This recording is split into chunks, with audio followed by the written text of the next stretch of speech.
Probably the beginnings of my interest in the arcane, of the satanic, the magical lore, the emphasis on knowledge of a secret nature was fed in the carnival world of the mid-camp, or fortune-telling concessions.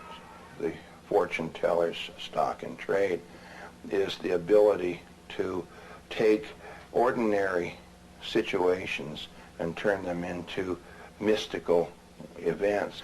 Cold reading is probably the standardized way of performing these miracles, at least mental miracles, and that is to give a person information about themselves based on little cues or retrieval cues that you see sort of watching for responses on their part to tell you whether you're correct or whether you're way off base. As long as you stay on the right track, then you eventually wind up reading them like a book, and they will in turn be like putty in your hands.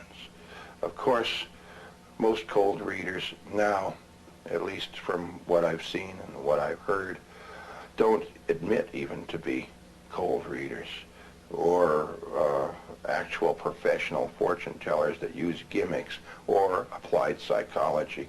Most of them claim to have gifts from God or from a higher power, and they prefer it that way because, again, that's their good guy badge. They can't just say, well, I'm crafty enough, or I'm clever enough, or I'm talented perhaps enough to be able to pick up nuances about another's personality or personal life and feed back, amplify, expand upon those things in a convincing manner.